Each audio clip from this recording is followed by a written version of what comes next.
Hello everyone, welcome to today's initiative Daily Scan, and today we are going to discuss four important topics that were in today's newspaper.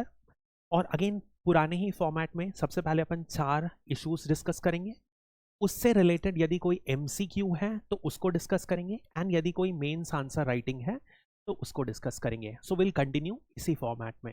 तो आज का पहला issue है Punjab's stubble burning. क्या होता है, जो क्रॉप रहता है जब वो हार्वेस्ट हो जाता है तो उसके बाद there is certain remaining parts of the crop जिसे कि स्टबल बोला जाता है. अब होता ये है, ये स्टबल को नॉर्मली नॉर्थ इंडियन फार्मर्स जो हैं बर्न कर देते हैं, पंजाब हरियाणा के फार्मर्स बर्न कर देते हैं और इस समय ये एक हमेशा एक बड़ा इशू बना रहता है. तो आज अपन इसी प्रॉब्लम के बारे में डिटेल में बात करेंगे. तो this was in Financial Express के आज के न्यूज़पेपर में था. Punjab aims to stop this completely in 2 to 3 years. रही बात यूपीएससी के सिलेबस में, तो this is from GS3. GS3 में यदि आप देखेंगे environmental pollution, degradation and EIA के सिलेबस में ये टॉपिक कवर हो जाता है, इसलिए इट्स वेरी इंपॉर्टेंट. अब सबसे पहले अपन पंजाब का पिक्यूलियर केस लेते हैं और इस प्रॉब्लम को समझते हैं. यदि अपन सिर्फ पंजाब की बात करें तो you must know that Punjab is the biggest contributor of this problem. और आप देखोगे जैसे ही ये अक्टूबर एंड से लेकर मिड नवंबर तक का पीरियड रहता है, ये कैसा पीरियड है, यहां पर बेसिकली क्या हो रहा है, ठंड कोल्ड वेदर बिगिन हो रहा है. साथ ही साथ कोल्ड वेदर से क्या होता है, सबसे पहले यदि आप समझोगे तो विंड जो एयर रहती है वो डेंस होती है, डेंस होगी तो वो नीचे सेटल होगी. इसकी वजह से जो पार्टिकुलेट मैटर है या जो एरोसॉल्स है सस्पेंडेड इन एयर वो फ्रीली मूव नहीं कर पाते हैं. इस वजह से इसी टाइम आप देखोगे हमेशा नॉर्थ इंडियन सिटीज, पर्टिकुलरली जो गैंगेटिक बेल्ट है उनमें पोल्यूशन बहुत ज्यादा सीवियर बढ़ जाता है. इसी समय यदि आप देखोगे तो नॉर्मली कब होता है, दिवाली भी होती है. एक मेजर इशू ये आ गया, ठीक है. साथ ही साथ एक मेजर इशू ये भी है इनके रेसिड्यू को, क्रॉप के रेसिड्यू को बर्न करने से वजह से. तो all these factors contribute to a very high population और जो AQI इंडेक्स है बहुत ज्यादा हाई हो जाता है इस समय नॉर्थ इंडियन प्लेन्स, और दिल्ली में हमेशा ये न्यूज में बना रहता है. अब इन पर्टिकुलर चीजों के बारे में कुछ कुछ चीजें बात करते हैं. तो ये जैसे कि मैं बताया अक्टूबर से नवंबर के बीच में ये रहता है. अब होता क्या है, नॉर्मली यदि आप पंजाब को देखोगे तो पंजाब में बेसिकली नॉन बासमती राइस को उगाया जाता है. अब पिक्यूलियर चीज राइस या नॉन बासमती राइस और स्पेसिफिक, उसमें क्या होती है, जो इसका रेसिड्यू बचता है इसमें बहुत ज्यादा हाई अमाउंट ऑफ सिलिका होता है. अब यदि किसी भी रेसिड्यू में सिलिका एक लिमिट से ज्यादा होता है तो वो एनिमल फीड जो होता है वो नहीं बन पाता है. यदि वो एनिमल फीड नहीं बनता है तो क्या होता है, उसकी कोई utility for the farmers purpose नहीं रही. इस वजह से क्या होता है, इसे अल्टीमेटली बर्न कर दिया जाता है. ठीक है. तो कुल मिला के यदि आप पंजाब का सिनेरियो देखोगे तो इस बार एस्टिमेटेड है, इस साल के एस्टिमेट है, अभी जो हार्वेस्ट होगा 20 मिलियन टन एस्टिमेटेड है कि ये स्टबल या स्ट्रॉ जो है वो बचेगा और इतने को एक significant amount of it would be burnt in fire. Next आता है एक स्पेसिफिक वैरायटी है पूसा 4-4. अब देखो होता क्या है, दो मेजर फैक्टर्स रहे हैं पंजाब में जो बहुत हद तक प्रॉब्लम्स को बढ़ाए हैं. सबसे पहला है पूसा 4-4. अब ये एक राइस वैरायटी है, राइस का एक वैरायटी है. इस वैरायटी के तहत क्या होता है, जो इसका नॉर्मल पीरियड रहता है, यदि आप कल्टीवेशन पीरियड देखोगे तो this is harvested at the end of October. Now this is harvested at the end of October, while यदि आप वीट का जो प्रिफर्ड सोइंग सीजन है वो होता है नवंबर फर्स्ट वीक. तो बिल्कुल एंड में यदि पूसा को हार्वेस्ट किया जाए तो फार्मर्स के पास इतना टाइम नहीं होता है कि वो 20-25 दिन में फिर से फील्ड को प्रिपेयर करें और फील्ड को प्रिपेयर करके फिर नया लगाएं. इस वजह से क्या करते हैं, they adopt the easier option, आग लगा देते हैं पूरा का पूरा. तो this is the first reason why Punjab is facing the menace of stubble burning. First reason. Second factor है एग्रीकल्चरल लॉ. ये भी एक अनफॉर्चुनेट रियलिटी है इंडिया के केस में। इन पर्टिकुलरली यदि आप देखोगे दो स्टेट्स में, पंजाब और हरियाणा, ये दो स्टेट में स्पेसिफिक रियलिटी है। तो यदि मैं आपको इस चीज को समझाता हूं, तो just to give you an idea, यदि आप देखोगे सपोज जो पंजाब हरियाणा है, दे आर सिचुएटेड कहां पर सिचुएटेड है? In the north west India. ठीक है, this is semi arid region, यहां पर बारिश बहुत कम होती है। ठीक है, अब बिकॉज बारिश कम होती है, तो यदि आप एग्रो क्लाइमेटिक क्लासिफिकेशन की वजह के अकॉर्डिंग समझेंगे, तो क्या ये रीजन सूटेबल है cultivation for rice? Semi arid definitely नहीं है। तो बिकॉज ये राइस के लिए सूटेबल नहीं है, but due to the government intervention, due to the systems created by man, rice उगाया जा रहा है इन रीजन में। तो क्या किया पंजाब हरियाणा के स्टेट गवर्नमेंट ने? एक लॉ पास किया कि राइस को की हार्वेस्टिंग को, इनफैक्ट पूरा जो सोइंग है टू हार्वेस्टिंग, उसको रेनी सीजन के हिसाब से एडजस्ट किया। अब एडजस्ट किया मतलब it was shifted more according to the rainy season. इसकी वजह से क्या हुआ, जो सोइंग होती थी वो 15 से 25 डेज लेट होती है। ऐसा क्यों किया उन्होंने? This ensures that water from monsoon is available. Water monsoon से तो अवेलेबल हो जा रहा है, लेकिन इसका एक बुरा कंसिक्वेंस क्या हुआ कि जो हार्वेस्टिंग होती है वो बिल्कुल नवंबर के जस्ट पहले होती है। तो दो मेजर फैक्टर्स रहे हैं, एक अपन ने पूसा 44 देखा और एक अपन ने देखा agricultural law of Punjab and Haryana, which have contributed to rise of this crisis. अब यदि अपन देखें और इसी में बात करते हैं, तो सबसे पहले आता है combine harvester. Now this is a very common tool that is being used. इसे कटिंग के लिए यूज किया जाता है। तो जब हार्वेस्ट किया जाता है तो होता क्या है, इस हार्वेस्ट के बाद केस ऑफ पैडी या rice up to 15 centimetre length of the crop is remains in that. अब इतना बड़ा बचा है तो क्या होगा, इसको जला लेना आसान होता है। ठीक है, so this is the one of the drawback of, you can say that, technological revolution, और you can call this as green revolution as well. दूसरी चीज आप समझोगे, अब यदि कोई भी रेसिड्यू है, कोई बच रहा है, आप उसके अगेंस्ट अल्टरनेटिव कुछ यूज होगा। जैसे कि मैंने बताया कि एनिमल, जैसे व्हीट स्ट्रॉ जो होता है वो एनिमल फीड की तरह यूज किया जाता है। बट अपन ने अभी बात की कि राइस का जो रेसिड्यू है उसे एनिमल फीड की तरह नहीं यूज किया जा सकता। तो नेक्स्ट क्या हो सकता है, उसे बायो फ्यूल वगैरह की तरह यूज कर लें, बायोमास है। बट इशू क्या आता है, यहां पर भी गवर्नमेंट इन नॉर्थ वेस्ट के पास, जो स्टेट गवर्नमेंट है, उनके पास बायोमास प्लांट्स एडिक्वेट कैपेसिटी के नहीं है। इससे क्या होता है, जितना रेसिड्यू प्रोड्यूस हो रहा है और जितना रिक्वायर्ड है, दोनों में क्या है, बहुत ज्यादा मिसमैच है। इस वजह से एक इशू क्रिएट हो रहा है। ठीक है, ये बात समझ में आ गई। ऐसा ही यदि आप नेक्स्ट बात करोगे तो सर क्या मशीन नहीं आती है? क्या मशीन से, जैसे ये कंबाइन हार्वेस्टर आता है, कोई मशीन नहीं आती? बिल्कुल आती है। सुपर सीडर एक मशीन आती है, हैप्पी सीडर आती है, सारी मशीन्स करती हैं। लेकिन आप एक किसान के तौर पर सोचो, किसान के लिए क्या होगा, इनपुट कॉस्ट जो है लगातार बढ़ रही है। दूसरी चीज क्या है, इनपुट कॉस्ट बढ़ रही है, लेकिन साथ ही साथ जो रिटर्न है वो उस रेशियो में नहीं बढ़ रहा है। तो एज अ कंसिक्वेंस क्या फार्मर एडिशनल कॉस्ट बेयर करना चाहेगा? नहीं करना चाहेगा। इस वजह से वो प्रेफर करेगा कि सीधा आग लगा दो। ठीक है, अब यदि अपन बात करते हैं क्या ये इशू सिर्फ पंजाब में है, तो आंसर नहीं है। अब ये एक 2022 का है वैसे ये मैप, लेकिन ऐसा ही मैप हर समय आता है। नासा ने इस मैप को रिलीज किया था। ये जो रेड स्पॉट्स हैं, ये इसी समय, ये अक्टूबर एंड से लेकर नवंबर मिड तक का मैप है।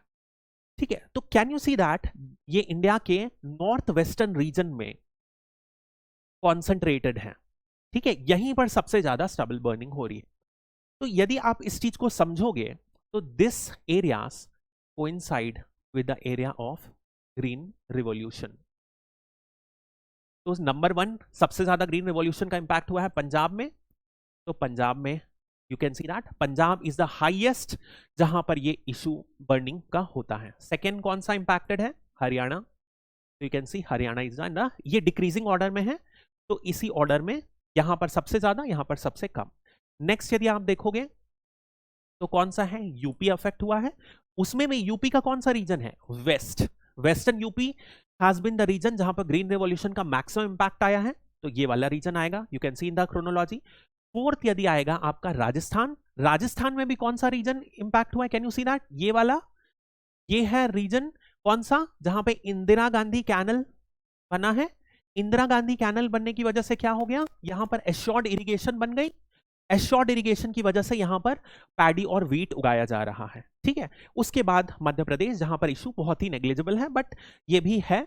तो इन इस तरीके से so the framework is, green revolution का फ्रेमवर्क ही ये मेजर इशू को कॉज किया है। क्योंकि ये जो पूसा 44 जो अपन ने वैरायटी पढ़ी, ये एक हाई यील्डिंग वैरायटी है जो शॉर्ट मैच्योरिटी की है और जिसके स्ट्रॉ में अपन ने देखा प्रॉब्लम्स है, ठीक है। नेक्स्ट अपन बात करते हैं। अब देखो, केवल एक इशू जो अपन ने बात कर ली है वो है पोल्यूशन की। तो एक मेजर इशू है जो एनसीआर रीजन में हमेशा के तरह पोल्यूशन क्राइसिस कॉज करता है। This is one issue which we all will read. अभी कमिंग डेज में ये न्यूज़पेपर में बहुत ज्यादा हाईलाइट होगा। नेक्स्ट यदि अपन सॉइल हेल्थ की बात करें तो क्या होता है, एक मिथ पहले प्रोपगेट की गई थी कि यदि आप स्ट्रॉ को बर्न कर दोगे तो इसमें जो ऑर्गेनिक कंटेंट है वो क्या होगा? वो सॉइल में चले जाएगा, मिक्स हो जाएगा, therefore that is good for soil. But ऐसा गलत है। होता क्या है कि ये जो एनपीके हैं, this are known as macro minerals. यदि आपको पता होगा, सॉइल के दो न्यूट्रिएंट्स होते हैं, मैक्रो जिसमें मेजर आते हैं एनपीके और सेकेंड मेजर में आता है माइक्रो। तो मैक्रो न्यूट्रिएंट्स का लॉस हो जाता है जब ये कल्टीवेशन किया जाता है। ऐसा ही सिमिलर लॉस होता है जूम कल्टीवेशन में भी, स्लैश एंड बर्न कल्टीवेशन में भी। सेकंड होता है सॉइल्स टेम्परेचर। यदि आप आग लगाओगे तो क्या होगा, जो टेम्परेचर रहेगा बहुत ज्यादा हाई हो जाएगा and it reaches up to 42 degree Celsius. इसकी वजह से क्या होगा, कोई भी जो माइक्रो ऑर्गेनिज्म रहेगा वो सर्वाइव नहीं कर पाएगा। और माइक्रो ऑर्गेनिज्म क्यों जरूरत रहता है? Because they help in promoting two thing. First is texture of the soil and second is the organic content of the soil. ये दो मेजर चीज है। नेक्स्ट बहुत आसान है, ग्राउंड लेवल ओजोन प्रमोट होगा। देन यदि कोई भी एसिडिक कंटेंट बर्न होगा तो एसिड रेन कॉज होगी। देन यदि पार्टिकुलेट मैटर की वजह से पेस्ट और डिसीजेस भी ग्रो होगी। बेसिकली इसका मतलब ये है कि यदि टेम्परेचर ज्यादा होता है तो it becomes more favourable for insects because they are cold blooded, ठीक है। तो इस वजह से ये इनको प्रमोट करेगा।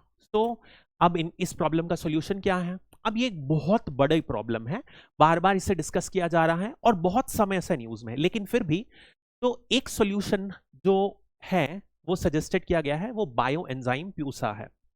इसे इंडियन एग्रीकल्चर रिसर्च इंस्टीट्यूट ने बनाया है।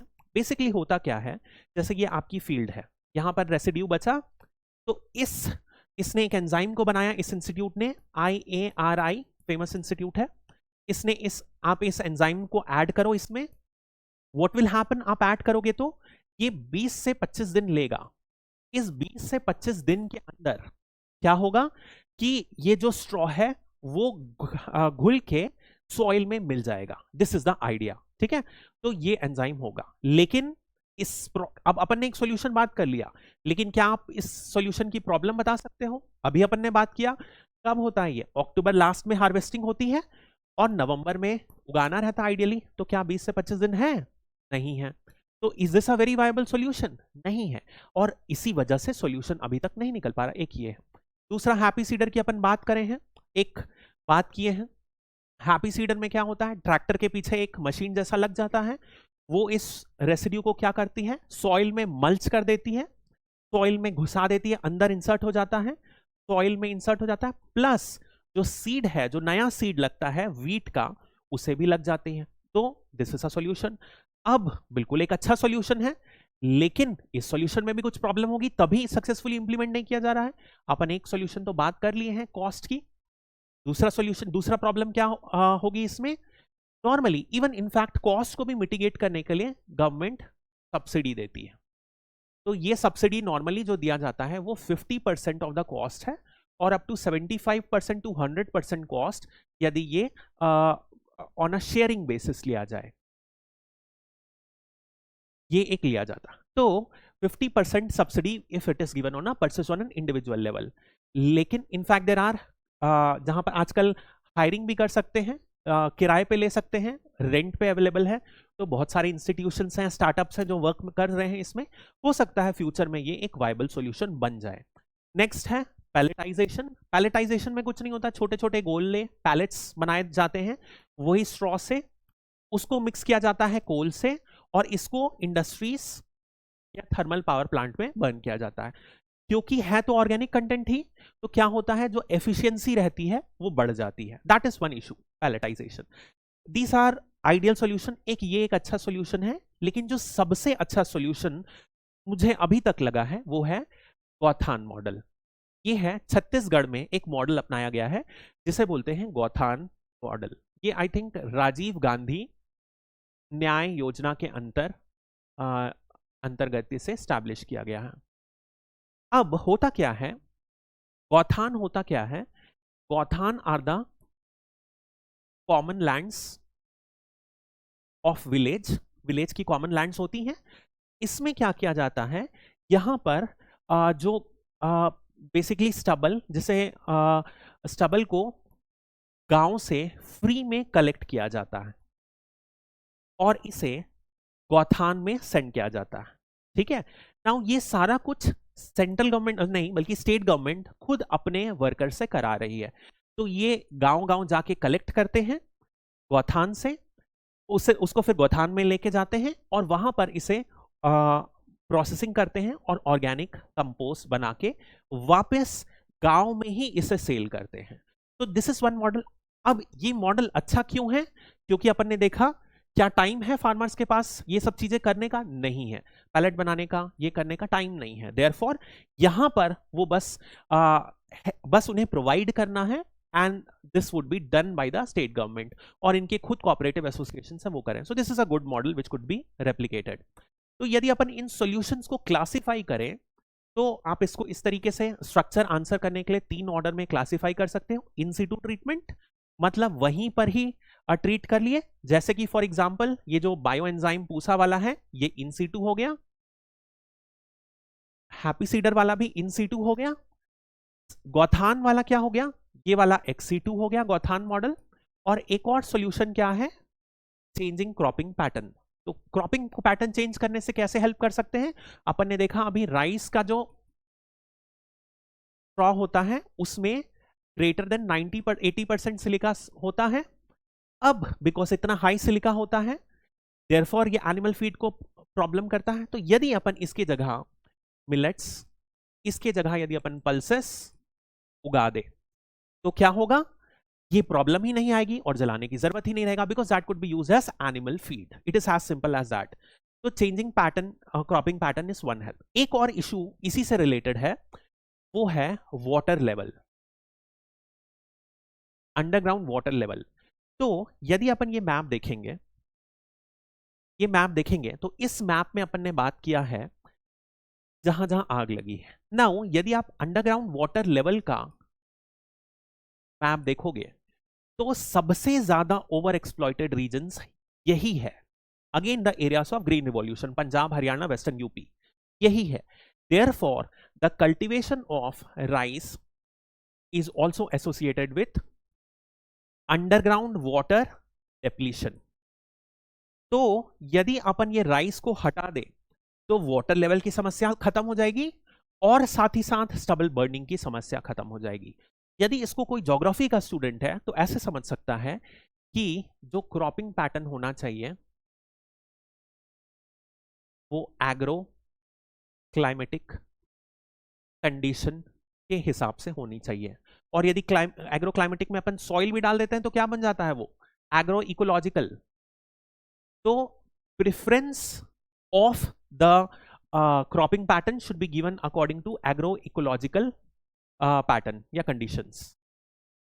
तो एग्रो इकोलॉजिकल या agro climatic, this is what. Now next यदि अपन देखें, इसी से रिलेटेड एक मेंस का क्वेश्चन है। In recent years, attack on stubble burning has increased due to its contribution to the rising air pollution. in light of this discussion, discuss how stubble burning cause air pollution. Causes है, you can write. Suggest some measures to tackle the measures. We have discussed this as well, so you can write this. Conclusion में, ऐसे में, इसमें जैसे introduction में you could have drawn a map. जो NASA वाला करे वो मैप बना सकते थे, आप एरिया को हाईलाइट कर सकते थे, और कंक्लूजन में you could have written the issues with the solution. एक 4-sided कंक्लूजन डाल सकते थे कि क्या प्रॉब्लम है, कि जो सॉल्यूशंस प्रोपगेटेड हैं, जो सॉल्यूशन सजेस्टेड हैं, they have certain limitations, and इसी वजह से despite having solutions from so many years ये मेनेस है, but we have to increase our efficiency in conquering. तो आप एक दो सजेशन कर सकते हो, जैसे कि गौथान वाला सजेशन फ्यूचर में डाल सकते हो, जैसे कि आप स्टार्टअप्स को, एग्री स्टार्टअप्स की बात कर सकते हो जो फार्म मशीनरी को लोन में दे, इस तरीके की आप बात कर सकते हो फ्यूचर में. नाउ एक और है, एमसीक्यू है, इनकरेक्ट स्टेटमेंट पूछा है, select the incorrect answer. Agri laws is one of the cause of stubble burning in Haryana. We have seen this is right. तो इस क्वेश्चन के हिसाब से ये ऑप्शन नहीं होगा. Pusa 444 variety aggravate the stubble burning, देखा है अपन ने, ये सही है. Stubble burning adds the nutrients to the soil, ये एक मिथ है, अपन ने देखा है, ये कैंसिल हो गया. तो 1 and 3 are the incorrect statements and we are asked incorrect, so the answer is 1 and 3. D is the answer. Okay, so this is the topic. I hope you liked it.